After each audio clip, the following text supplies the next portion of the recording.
Was geht ab, Leute? Wir sind hier bei Masao Grappling. Gerade läuft das Kenta Iwamoto Trainingscamp. 3 Tage lang können wir von einem Weltklasse-Grappler, dem besten Grappler aus Japan, einige Techniken lernen. Wie ihr seht, die Matte ist ziemlich voll, es sind viele Leute da. Wir haben auf jeden Fall eine geile Zeit und guckt euch einfach das Ganze selbst an.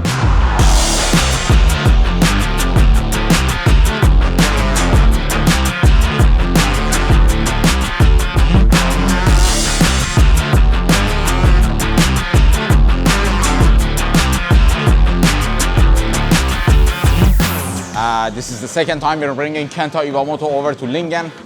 As you know, in this region we don't have really advanced grappling levels. So this is a small step to develop the sport in this region. We hope this is a precedent to bigger things and bigger news on the way for this year. Yeah, I'm so happy to be back in Lingen because I was here last October, and then I feel like this my favorite place.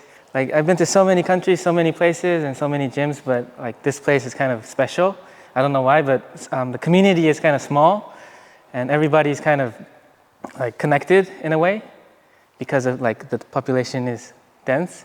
We don't have this like kind of atmosphere in Japan or anywhere else in the country. I think this is a very special place, and even though it's like a small community, there's like this one gym that like everyone can train together, and so I think it's very nice. So I'm happy to be here, and thank you for doing all the mats, and to Julian and Baruth and all the other guys helped. So today we're gonna do the front headlock submissions and passing into front headlock. And then one of the things that I like about front headlock is I'm gonna start now. In terms of submissions, mainly there's 2 ways to approach the submission. One is like systematically going for the submissions. For example, like a mount or back rear naked choke from the back is mostly going into a tighter, like it's like a chest, right? It's like systematically working towards a finish. And on the other hand, there's submissions like front headlock guillotines or Darce chokes, where it's like a different end of a spectrum, which is like more speed-based, opportunity-based. Having both of these type of submissions makes your submission rate significantly higher than just being systematic. That's why from front headlock, usually it's more of the speed-based, timing-based submissions.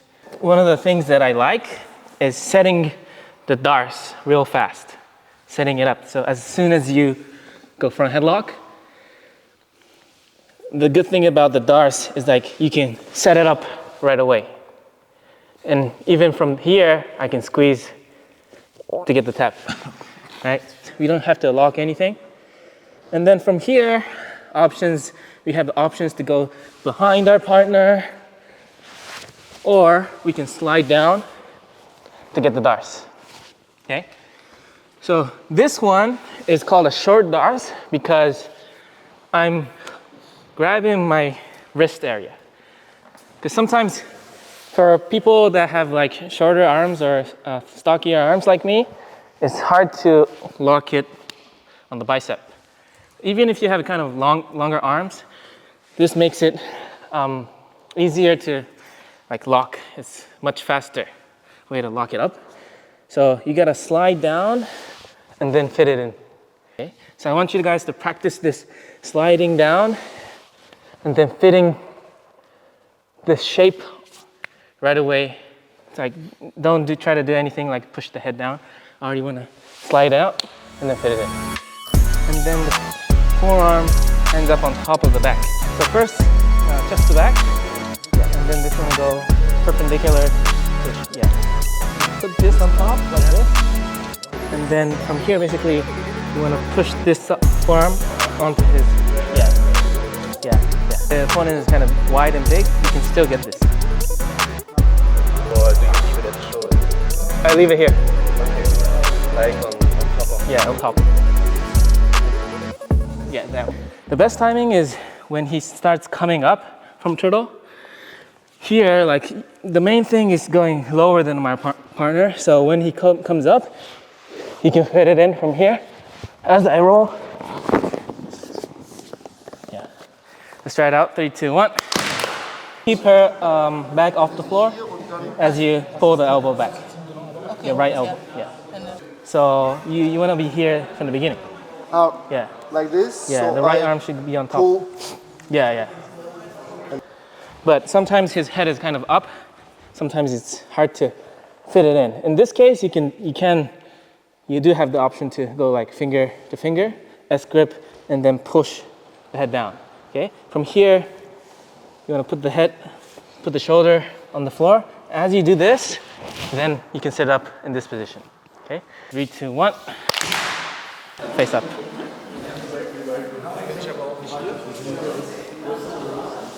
This is also a great opportunity to step over. Just make sure if he does manage to get my ankle with the leg, it becomes difficult. So keep your knee pointing up, then don't give the ankle. Even if he tries to hook, if your knee is off the floor, pointing up, it's going to be difficult. And then you can pull the elbow up to yourself, step over. Okay.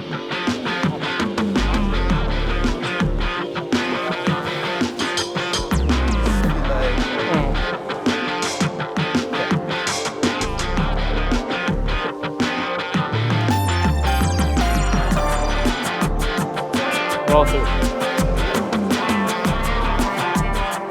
You still want to be able to control with your forearm under the armpit, like chopping motion like this, and then use this to like make him almost turn sideways or even look down. Okay. So now this makes it easier for us to go circle into front headlock. Okay. And now from here you can start immediately setting up short dars. If his forearm is kind of tucked in, not framing our shoulder, it's going to be difficult for us to take the forearm to the other side. But in this case, you can actually use this to push his forearm in his chest to make it even tighter. Now it makes it easier for us to control his upper body, make him look down as you start circling to north-south, okay? And then I like to use a knee cup motion for the lower body. So as I go this way, I'm gonna point my knee out to this direction as I circle out to front headlock. Okay.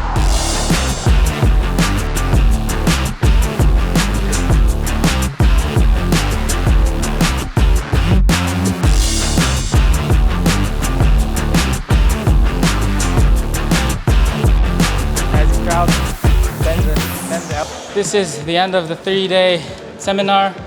Like, I got to experience so many other things other than jiu-jitsu, but I also got to visit the farm, meet new people, and chill out with all the friends. And I still think Lingen is one of the best towns in the world. So I hope to come back maybe next year.